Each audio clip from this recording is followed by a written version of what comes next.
Yes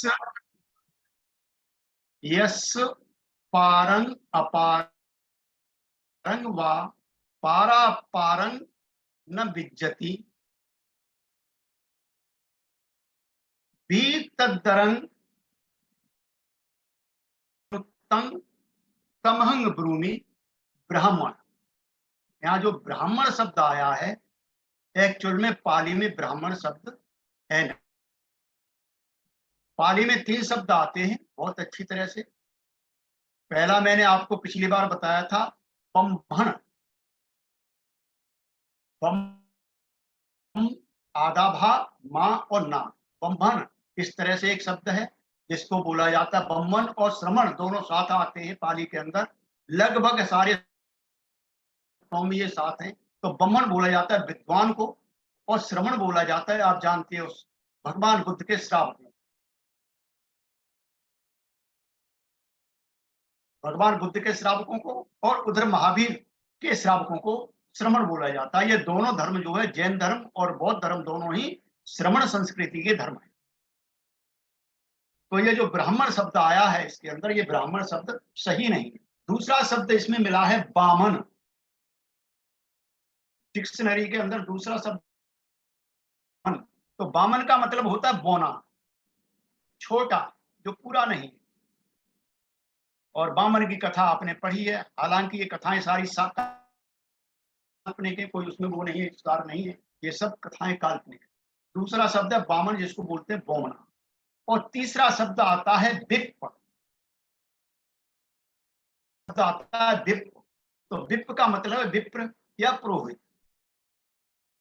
तो मैंने बताया था कि उस समय जो आपके 5 जो के सेवादार थे सिद्धार्थ गौतम के, कौंडिन्य, बप्प, भद्य, अश्वजित, महानाम, ये पांचों जो है कोई ब्राह्मण नहीं थे। ब्राह्मण शब्द ही हमारा 6 से 7वीं शताब्दी के अंदर आया है।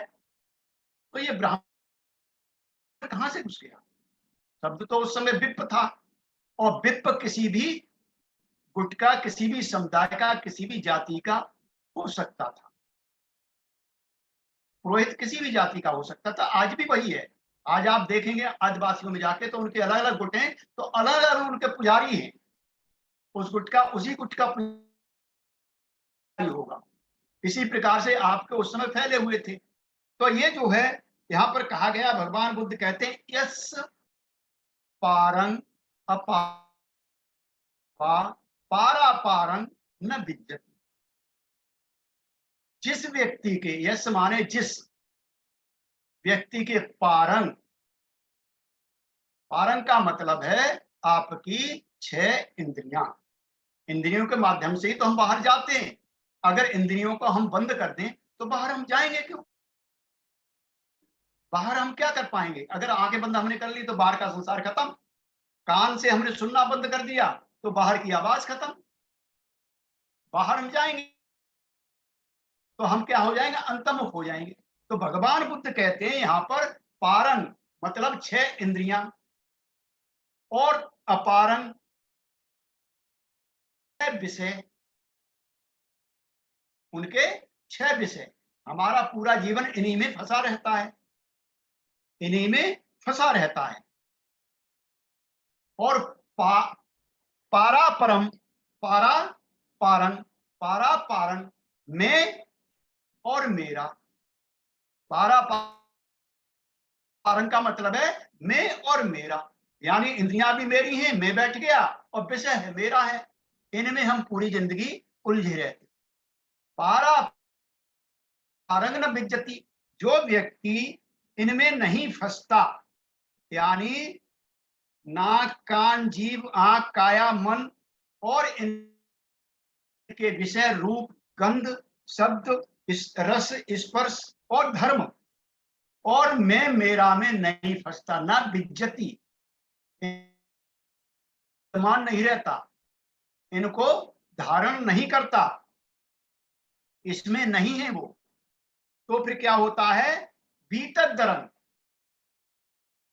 दरन का मतलब है डर, भय, और बीत का मतलब है छूट जाना। उसका डर जो है छूट गया, निर्भय हो गया, वो निडर हो। और संयुक्त, विसंयुति, यानी संयुति का मतलब है आसक्ति, जुड़ जाना किसी से, और संयुति का मतलब है छूट जाना। तो आसक्तियों से छूट जाना, उसका अनासक्त हो गया। तो वो क्या होता है, जो व्यक्ति इन चीजों में पारम अपारम पारापारम में नहीं फंसता, उसमें विद्यमान नहीं रहता है, तो वो व्यक्ति क्या हो जाता है, निडर हो जाता है, और क्या हो जाता है, वो अनासक्त हो जाता है। ऐसे व्यक्ति को भगवान बुद्ध कहते हैं तमहंग ब्रूमि ब्राह्मण, तमहंग ब्रूमि ब्रह्मणम।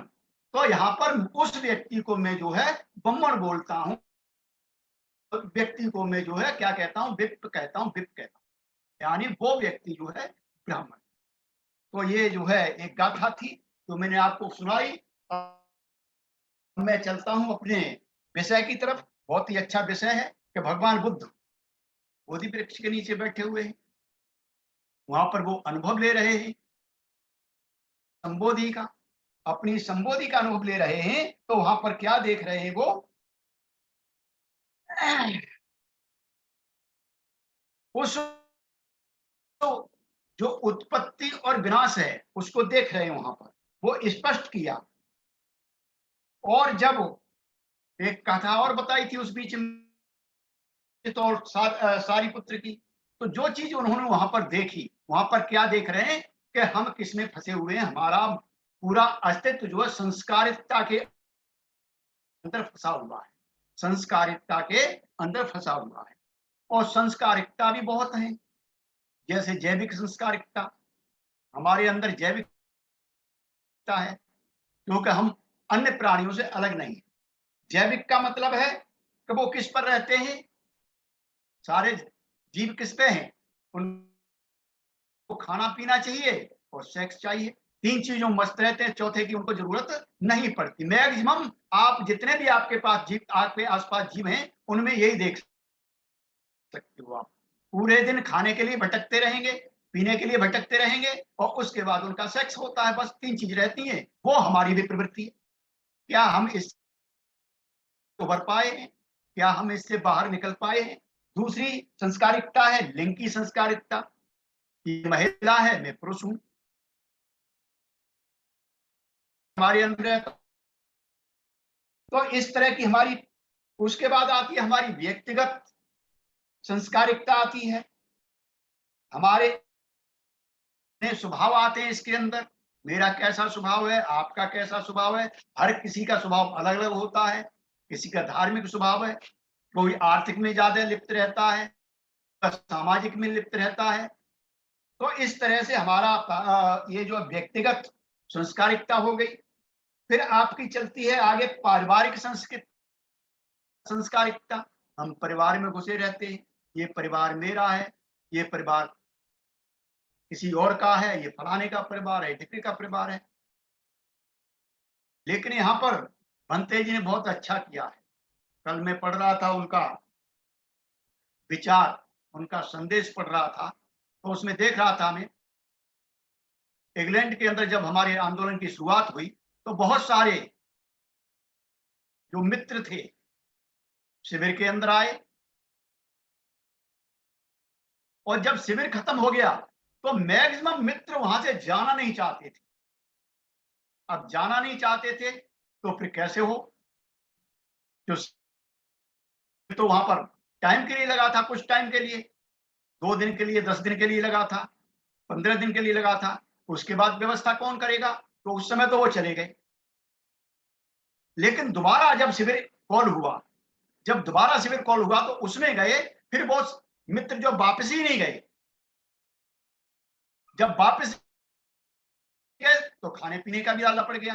तो खाने पीने के लिए सभी के पास कुछ न कुछ इल्म होता है, कोई न कोई कला होती है, कोई न कोई शिल्प होता है, उन्होंने वहीं पर विकसित किया। घर जाना मुनासिब नहीं समझा, वहीं पर उन्होंने विकसित किया और वहीं पर रहने लगे।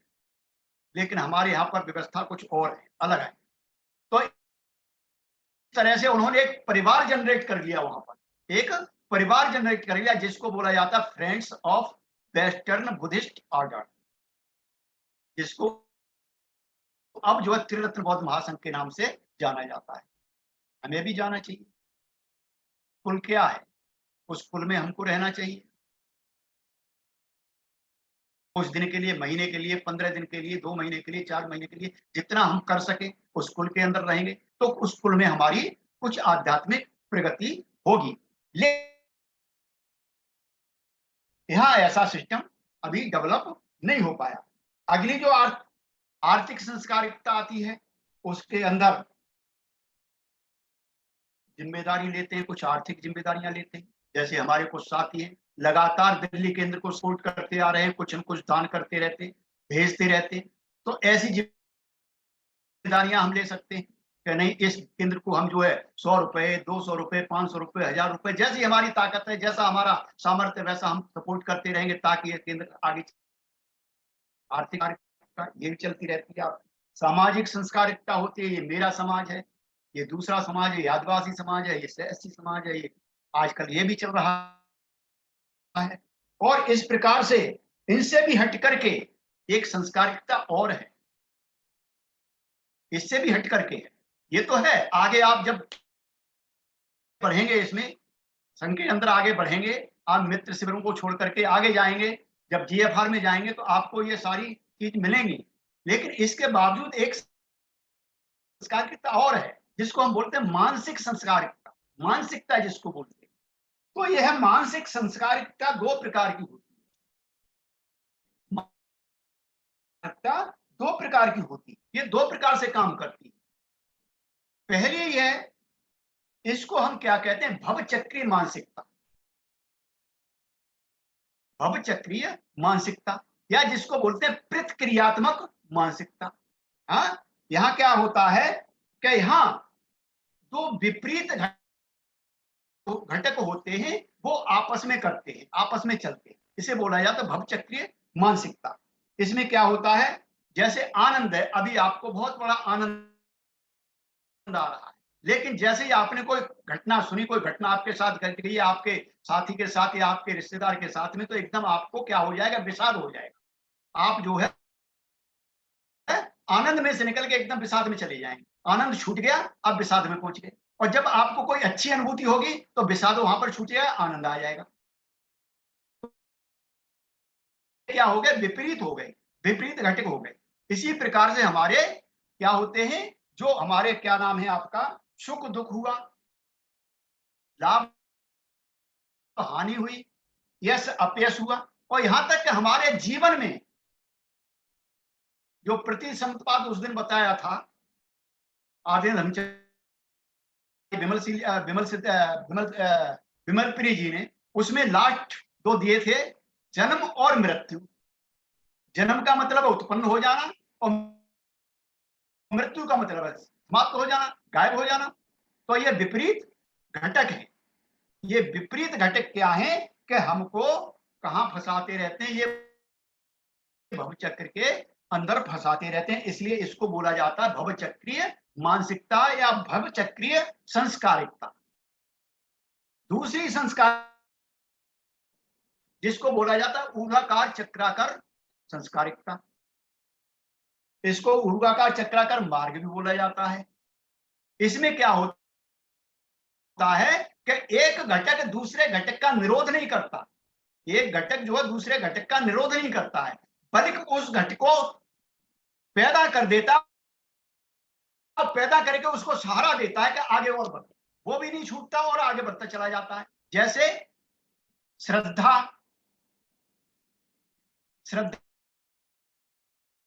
में से क्या पैदा होता है, आनंद पैदा होता है, जिसे प्रमोद कहते हैं।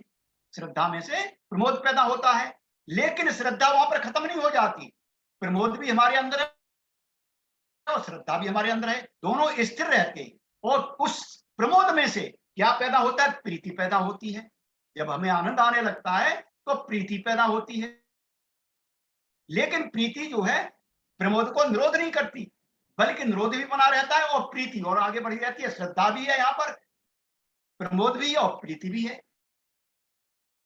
और प्रीति जब और ज्यादा गहराती है तो फिर वो प्रसब्धि बन जाती है। जब प्रसब्धि बन जाती है, लेकिन यहाँ पर उच्छेद नहीं होकर रही वो पिछला, वो सारे के सारे घटक ऐसे के वैसे ही है, लेकिन यहाँ पर हम आगे बढ़ते हुए उत्तरोत्तर बढ़ते हुए चले जा रहे हैं, यहाँ कोई विरोध नहीं हो रहा, तो यहाँ विषाद नहीं है, आनंद में। इस प्रकार से ये हम चलते रहते हैं। इस प्रकार से संस्कारिकता के दो प्रकार, अर्थात मानवीय जीवन के दो प्रकार की मानसिकता जो है प्रकट होती है। दो प्रकार की मानसिकता हो गई, एक कैसी हो गई कि वो जो है प्रतिक्रियात्मक हो गई, और दूसरी जो है नया पैदा कर रही है, मतलब सृजन कर रही है, तो वो हो गई सृजनात्मक। वहां खत्म नहीं कर रही है, वो नया पैदा कर रही है, इसलिए वो हो गई सृजनात्मक। तो इस प्रकार से दो प्रकार से कार्य करता है हमारा मन, जो है दो प्रकार से काम करता है, एक करता प्रतिक्रिया के रूप में, और दूसरा करता सृजकता के रूप में। तो सृजकता में हम क्या करते हैं, नया पैदा करते हैं, पिछले को रख, वो रहता है हमारे साथ, लेकिन नया पैदा हम करते चले जाते हैं। और जो है प्रतिक्रिया में क्या होता है, पहला छूट जाता है, दूसरे पर हम आ जाते हैं, दूसरा छूटता, फिर तीसरे पे आ जाते हैं, वो छूटता चला जाता है वहां। लेकिन प्रतिक्रियाशील जो मन से कार्य करना अपितु प्रतिक्रिया देना कहा जाता है। अगर हम प्रतिक्रियात्मक मन से काम कर रहे हैं, तो यहाँ कोई काम हम नहीं कर रहे, बल्कि हम क्या कर रहे हैं, प्रतिक्रिया दे रहे हैं। हम प्रतिक्रिया दे रहे हैं। प्रतिक्रिया का अर्थ है हम निष्क्रिय हो रहे हैं, हम किसी काम के लिए तैयार नहीं। आजकल क्या हो रहा है, आज के समय में आप देख सकते हो, किसी भी व्यक्ति से कहिए, प्रतिक्रिया तुरंत दे देगा, लेकिन काम होने वाला नहीं, उस पर काम करने को तैयार नहीं है। अगर किसी ने मेरी बुराई कर दी, एक मेरी बुराई कर दी, 10 बातें मैं बना दूंगा उसके बारे में, लेकिन ये नहीं सोचूंगा कि इसने अगर मेरे बारे में कहा है तो कुछ न कुछ तो सत्य होगा, कुछ न कुछ होगा तभी इसने, लेकिन वो नहीं होता। तो निष्क्रिय होने से है। इसका अर्थ यही है कि उत्तेजनाओं का सामना होने पर यांत्रिक रूप से हम जो है काम, हम मशीनी रूप में काम करते। मशीन क्या है कि जहां आपने फिक्स कर दी वहीं पर काम करती रहेगी, उसमें बदलाव आने वाला नहीं। इसी प्रकार से हम भी काम करते रहते हैं। दूसरी तरफ जो सृजक मन है, उसका कार्य क्या है, उसका अर्थ है कुछ नया निर्माण करना। हम क्या कर रहे हैं, कुछ नया निर्माण कर रहे हैं। हाँ, यहाँ कुछ न कुछ नया लेके आ रहे हैं। हमारे धर्मचारी मंजू बादे तो कुछ कुछ नया लेके आते हैं, धर्मचारी कुछ न कुछ नया लेके आते हैं। यहाँ क्या है, कुछ न कुछ नया हो रहा है, हम यहाँ से कुछ न कुछ नया लेते हैं। तो यहाँ पहले हम जो नया निर्माण करते हैं, जो पहले से नहीं, जो पहले से नहीं होता, उसका हम निर्माण करते हैं। यह चेतना की उच्चतर अवस्था होती है, यह चेतना की उच्चतर अवस्था है। लेकिन जब हम प्रक्रिया देते हैं, जब हम प्रतिक्रिया देते हैं, तो वही जो पुनः पुनः हम दोहराते रहते हैं। जो हमने कल किया था उसी को आज कर रहे हैं, जो आज कर रहे हैं उसे आगे करेंगे, जो 1 साल वो हम आज कर रहे हैं, जो 10 साल पहले किया था वो आज हम कर रहे हैं, उसको दोहराते रहते हैं। उसमें कोई नया जनरेट हम नहीं करते, और जब नया जनरेट नहीं होगा तो वहां पर क्या हो जाएगा, विकास अवरुद्ध हो जाएगा, निष्क्रिय हो जाएगा, वो रुक जाएगा। तो यहाँ पर क्या करते हैं, हम साल दर साल वही करते रहते हैं जो पिछले साल किया था, पिछले में किया था। इस प्रकार विस्तारित करते करते जन्म दर जन्म हम वही काम करते रहते, लेकिन उसका हमें कोई भी फायदा नहीं मिलता। यह प्रतिक्रियात्मक मन है, बहुत अच्छी कहानी, इसके ऊपर बहुत अच्छी कहानी। आप जानते हैं कि जब भगवान बुद्ध कपिलवस्तु गए थे, तो लगभग हर घर से एक व्यक्ति भगवान बुद्ध के संग में दीक्षित हुआ।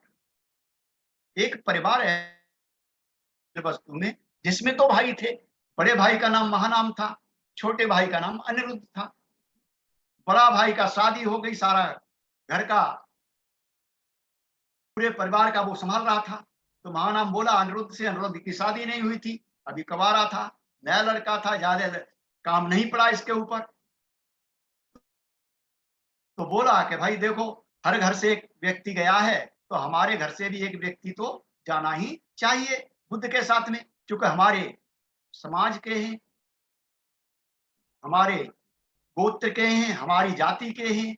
जब सब गए हैं तो हमारे घर से भी एक जाना चाहिए। तो ऐसा करो अनिरुद्ध कि भाई मेरे पास मेरे सर के ऊपर तो जिम्मेदारी ज्यादा है घर की, इसलिए तुम चले जाओ। अनिरुद्ध बोले कि भाई साहब आपने तो सब कुछ देख लिया, मैंने अभी कुछ नहीं देखा। मैंने घर में अभी कुछ नहीं देखा है, ना मेरी शादी हुई है, मेरा तो कोई अनुभव है ही नहीं इस बारे में, गृहस्थी के बारे में। तो मुझे थोड़ा सा गृहस्थी का आनंद ले लेने दो। ठीक है, बड़ी अच्छी बात है। महानाम ने कहा बहुत अच्छी बात है, मैं चला जाऊंगा, लेकिन बैठो यहाँ पर मेरे साथ बैठिए, मैं कुछ काम है घर गृहस्थी के वो समझा देता हूँ। ठीक है, वो समझा दो, मैं कर लूंगा। ठीक है बैठो। तो बैठ गए वो दोनों। अब महानाम समझा रहे हैं कि देखो घर में ये काम करना है, घर में वो काम करना है, खेती में अब खेती को समझाने, घर के काम समझा के खेती का काम करने समझाने लगे कि देखो जब बरसात होगी आपको खेत जोतना होगा, हाँ, गुड़ाई करनी होगी, खाद देना होगा, उसके बाद बीज रोपना होगा, बीज रोपना, निराई करनी होगी, निराई करने के बाद फिर पानी देना होगा, उसकी रखवाली करनी होगी, जब पक जाएगा तो कटाई करनी पड़ेगी, आपको जो दहाई करनी पड़ेगी, दाना घर में लाना पड़ेगा, फिर दाने को संरक्षित करना पड़ेगा, फिर अगले साल के लिए फिर ऐसा ही काम करने पड़ेगा, फिर अगले साल के लिए फिर ऐसा ही काम करने पड़ेगा। अनिरुद्ध जो बोले हाथ जोड़ के, भाई साहब मेरे बस की बात नहीं, भाई साहब मेरे बस की बात नहीं है, कृपा करके मैं ही जा रहा हूं, आप घर में। तो हम क्या करते रहते हैं, हम साल दर साल इसी तरह से काम करते रहते हैं। ये क्या है, हमारा भव चक्रीय जीवन है। ये हम जो है भव चक्र के अंदर फंसे रहते हैं। लेकिन जब हम सृजक मन से काम करते हैं, ये प्रतिक्रियात्मक मन है, और जब हम सृजक मन से काम करते हैं तो जो कार्य करते हैं तब हम बदलते हैं। कहते नहीं, ये बार बार हम कह रहे हैं, बार बार कि परिवर्तन करिए, अपने अंदर परिवर्तन लाइए।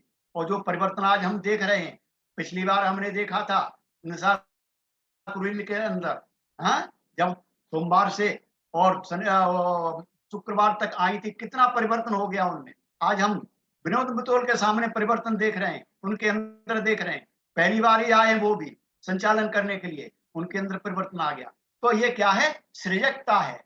ये हम कुछ नया पैदा कर रहे हैं, नया हम देख रहे हैं। तो यहाँ हम क्या कर रहे हैं, नया जब पैदा करते तो हम बदलते हैं, हम बदल रहे हैं, हम विकास कर रहे हैं, और हम नए पुरुष हैं, हम नई महिला हैं। यहाँ हम पुराने वाले नहीं, हम बदल गए। व्यक्तिगत विकास अर्थात संस्कारिकता के उत्तरोत्तर विगत प्रगत होने से है, जो हमारा व्यक्तिगत विकास है, इसी से हमारा व्यक्तिगत विकास होगा, हमें परिवर्तन आएगा। उत्तरोत्तर जो हमारा परिवर्तन है, हमारा आगे बढ़ते हुए चले जाएंगे। आज हम बैठे तो 10 मिनट में हमारा शरीर कुलमुला गया, लेकिन कल हम बैठेंगे तो हो सकता है कि हम 15 मिनट तक हमारे शरीर में कोई वेदना ना आए। एक हफ्ते बाद बैठे, एक हफ्ते तक बैठते रहेंगे, एक हफ्ते बाद देखेंगे 1 घंटे तक बैठ गए, हमें कोई वेदना नहीं हुई, लेकिन स्टार्टिंग तो हम करेंगे। इसमें हम कुछ ना कुछ कर रहे हैं।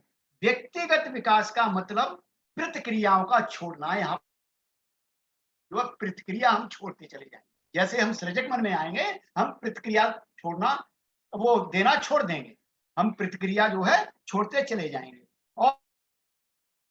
और हम सृजक मन से कुछ ना कुछ नया सीखने की ओर हम जो है आगे बढ़ेंगे, नया सीखेंगे। हैं? वास्तव में यह कोई सरल ऐसी बात नहीं, इतनी सरल भी नहीं है कि हम जल्दी मैंने कह दिया, आपने सुन लिया और आपने सीख लिया। इतना सरल नहीं है ये इतना सरल ऐसी बात नहीं है। ये ये मात्र सैद्धांतिक या तात्विक बात नहीं है, ये कोई सिद्धांत नहीं है कि आप कहने के साथ ही आप जो बदल जाएंगे।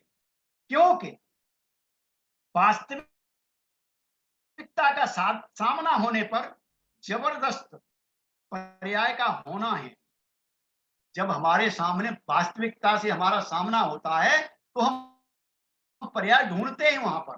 यहाँ पर हम जीवन में से मुखातिब होते हैं, अपने जो जीवन की वास्तविकता है उससे मुखातिब होते हैं। हमारे लाल जी बैठे हुए हैं, एकांतवास में गए हैं, पूछ लीजिए क्या परिवर्तन आए इसके अंदर, और फिर एकांतवास में जाने के लिए तैयार है, क्यों? कि वहां कुछ न कुछ नया मिलता है। से हम जो है उससे अपनी असलियत है, जो हमारा जीवन का जो असली रूप है, उससे हम जो है क्या होते हैं, मुखातिब होते हैं।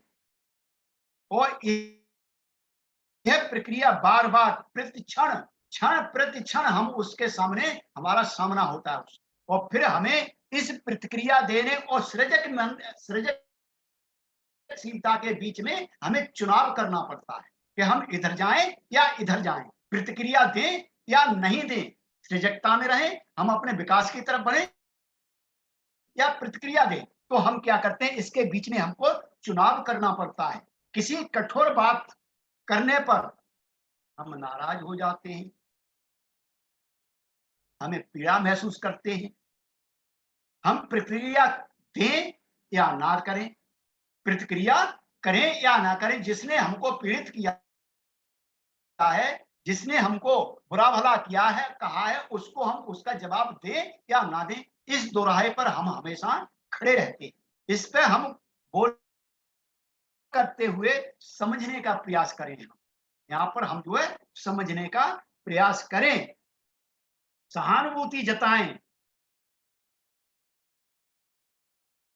शांत रहकर उसको प्रतिसाद दें। एक बार का किस्सा है, बड़ा अच्छा किस्सा है, मेरे जीवन का है। एक बौद्ध सम्मेलन था मावलंकर हाल के अंदर, और मैं उस समय काम करता था मंगोलपुरी में, सम्यक बुद्ध विहार के ऊपर। तो एक साथी है, बड़े अच्छे मित्र हैं मेरे, कोई वो नहीं है। उन्होंने एक बात कुछ कह दी ऐसी ही, वहां पर मैं गया नहीं था मावलंकर हॉल में, और उन्होंने मेरे बारे में कोई बात ऐसी कह दी, तो वहां पर हमारे बहुत अच्छे विद्वान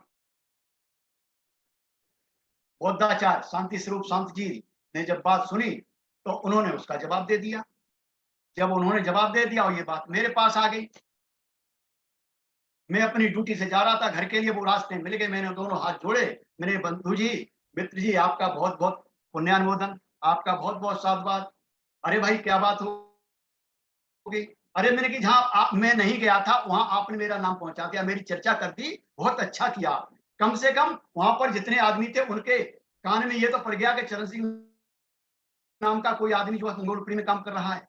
अब वो पानी पानी, तो ये हमको सोचना है कि हमें क्या कहना है, उसकी प्रतिक्रिया देनी है हमको, या अपने मन को सृजनात्मक करना है। तो यहाँ पर हमें सृजनशील रह करके हमें क्या करना है, तो शांत रह करके प्रसाद दें। यदि हम प्रतिक्रिया व्यक्त करते हैं, अर्थात हम जैसे थे वैसे ही हैं, हमें कोई परिवर्तन नहीं हुआ, हम वैसे ही रहेंगे, और उससे हम क्या हो जाएंगे, बदतर हो जाएंगे, हम उससे भी नीचे जा सकते हैं। लेकिन अगर सृजनशील रहकर हम अपने व्यक्तिगत विकास को, अगर हम सृजनशील रहते हैं, सकारात्मकता की तरफ ले जाते हैं, तो हम अपना एक कदम विकास की ओर बढ़ा सकते हैं, हम जो है विकास की ओर बढ़ जाएंगे। तो भाई और बहनों, इस प्रकार से हम आगे चलते हैं। तो हम थोड़ा सा और आगे बढ़ूंगा मैं, उसके बाद अपनी बात खत्म करूंगा। ये प्रतिक्रियात्मक तौर पर बोधि वृक्ष के नीचे भगवान बुद्ध क्या देख रहे हैं? उन्होंने दो बातें देखी। पहली बात जो देखी कि सारा संपूर्ण संसार, जो संपूर्ण संस्कारिक अस्तित्व है, वो घेरे हुए एक विशाल चक्र, बहुत विशाल चक्र है, जो ब्रह्मांड के समान सभी सजीवों को अपने में समाये हुए। मेरे भाई बहनों ने कुछ ने भव चक्र का वो देखा होगा, तो उसमें क्या है, सारा संसार समाया हुआ है। हाँ, तो वो जो है अपने में समाये हुए है, जो प्रतिदिन जीवन दर जीवन, युग दर युग लगातार घूम रहा है, वो स्थिर नहीं है, वो घूम रहा है। और बुद्ध के अलावा कोई न तो इसका प्रारंभ देखता पा रहा है और ना ही इसका अंत देख पा रहा। जितने भी उस समय प्रचारक थे अपने अपने मत के, कोई भी इस चीज को नहीं देख पा रहा। बुद्ध देख रहे हैं, उन्होंने उसका प्रारंभ भी देख लिया और जो है अंत भी देख लिया। तभी तो कहा था कि हे ग्रह कारक, मैंने तुझे देख लिया, मैंने तुझे पहचान लिया, तू अब दोबारा इस घर को नहीं बना पाएगा। तेरे जो बनाने की सारी कड़ियां हैं वो टूट गई, मैंने उनका उच्छेद कर दिया, अब पुनः तू जो इसका संरचना नहीं कर सकता। तो इसका अंत और प्रारंभ को देख रहे हैं। बुद्ध कहां देख रहे हैं? उस बोधि वृक्ष के नीचे, और बुद्ध के अलावा कोई इस चीज को नहीं देख पा रहा। और यह विशाल चक्र जो है अपनी धुरी पर निरंतर घूम रहा है। ये चक्र जो है, जो विशाल चक्र है, अपनी धुरी पर निरंतर घूम रहा है। और इसके केंद्र में कौन है? 3 प्राणी। वो प्राणी कौन है? एक लाल लाल आंखों को व्यापता हुआ, पूरे संसार को व्यापता हुआ मुर्गा। दूसरा है अपनी लाल लाल आंखों से पूरे संसार को फुफकारता हुआ हरा सांप। और तीसरा है उसके अंदर कीचड़ में सड़ा सड़ा काला सुअर। ये तीनों उसके केंद्र में हैं। ये प्रतीक हैं लोभ, द्वेष और अज्ञान के। इसे मैं अगले समय में लूंगा। इस जो चक्र है उसका पहला घेरा है, तो इसके बारे में मैं अगली बार बताऊंगा, क्योंकि समय मेरा हो चुका है और समय ज्यादा हो जाता है तो ठीक नहीं रहता, जो प्रधान स्थिति के लिए काफी समय कम पड़ जाता है। अतः मैं यहीं पर अपनी वाणी को विराम देता हूं। आपने बहुत ही मनोयोग से मेरे बातों को सुन लिया। उम्मीद करता हूं कि आपको आनंद आया होगा। इसी के साथ मैं जो है सभी को नमन करता हूं। जय भीम, नमो बुद्धाय, धम्म विनोद मतुल। धन्यवाद सर, आपने बहुत ही अच्छे तरीके से आज का जो प्रवचन किया, और प्रवचन की शुरुआत आपने गाथा के माध्यम से किया। यस्य पारंत डैश डैश, आपने बताया 6 इंद्रियों के बारे में। जो व्यक्ति इन 6 इंद्रियों में आसक्त रहता है